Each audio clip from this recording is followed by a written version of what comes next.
Na ndihmon regjia me një matematikë të shpejtë, na i thot fiks numrin. Ja, mos e vrit mendjen. Gjithsesi, tani, duhet të sqarojmë pak si do votohet dhe vula. Ku do jenë vulat në këtë fletë votimi? Që unë të kuptoj që kjo fletë votimi është e sakta ose do më njihet si fletë votimi? Ka pas. Gjithmonë do jenë nga pas. Janë këtu. Dhe kur e palos, madje personi i cili qëndron afër kutisë së votimit, pra e parashikojmë kështu, Flori, nëse këtu është vula, mund të bëjmë një shenjë. Ti kur ta palosësh, do jesh kështu, do të jetë kështu, do të jetë kështu, dhe vula do jetë e dukshme. Pra ti kur do e fusësh fletën e votimit, personi që qëndron prap në kutinë së votimit. Nëse na kap një foto, thuati. Jo, personi që qëndron prap në kutinë e votimit të thotë, të lutem bëje vulën e dukshme.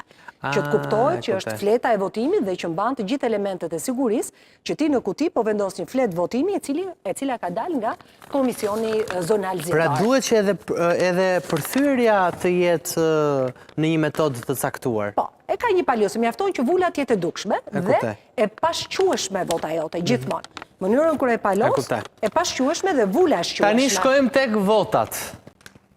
Mënyra votimit. Mënyra e votimit. Pra, thamë dhe njëherë, është partia koalicioni, është emri i drejtuesit në këtë rast, lista e sigurt që ju mundet që ta konfirmoni vetë për të qenë të sigurt, dhe tashmë është lista e hapur. Dua të votoj njërën prej partive. Mund të votoj në lista hapur një kandidat të një partije tjetër? 3 mënyra janë, Flori. Mënyra më tradicionale është që ti voton parti dhe kandidatin për deputet. Gjithnjë kandidati për deputet duhet jetë nga e njëjta parti dhe koalicion. Pra, ti nuk mund të votosh një parti dhe një kandidat për deputet që i përket një parti apo koalicioni tjetër, por duhet të jenë, le ta themi, nga e njëjta kolon, për ta bërë më të qartë. Për mos vendosur gishtin në asnjë nga partit apo koalicionet, se mos duket sikur kemi në një preferencë të veçantë. Jo. Partia dhe koalicioni, në këtë rast, zgjedh një nga të dyja dhe kandidati për deputet duhet jetë i së njëjtës parti ose i të njëjtit koalicion. Atëherë, po e bëjmë kështu. Nuk po i referohemi fare, po zëre se kjo është në pjesën tonë të votimit.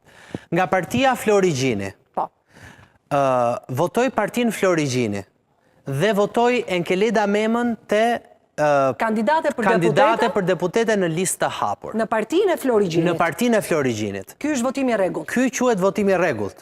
Pra unë votoj partinë dhe poshtë partisë Enkeledën që është në listën e hapur.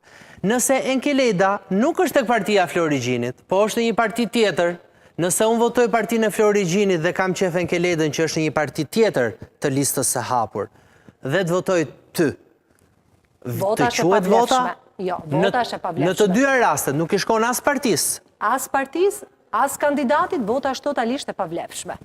Sepse kodi zgjedhor e përcakton mjaft mirë. Pra kur kemi partinë e Florigjinit dhe kemi kandidate për deputete Enkeledën, nëse unë votoj vetëm Enkeledën, automatikisht votën time e merr dhe partia e Florigjinit. Ndërkohë tjetër.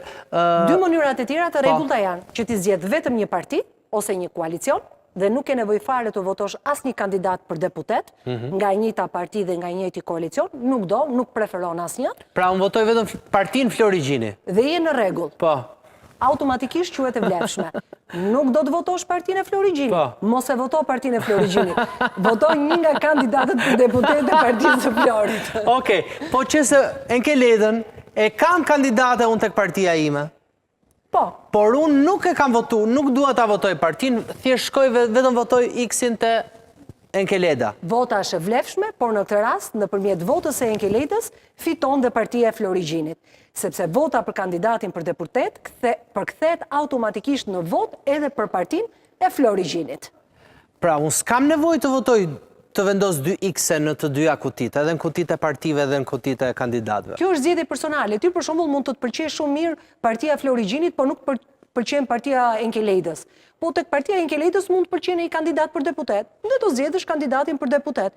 Ose nuk pëlqen asnjë nga kandidatët për deputet, në të gjitha partitë. Po vota ime nuk quhet e saktë nëse unë e bëj këtë lëvizje. Kështu që unë automatikisht e votoj partinë e Enkeledës, edhe nëse se kam qef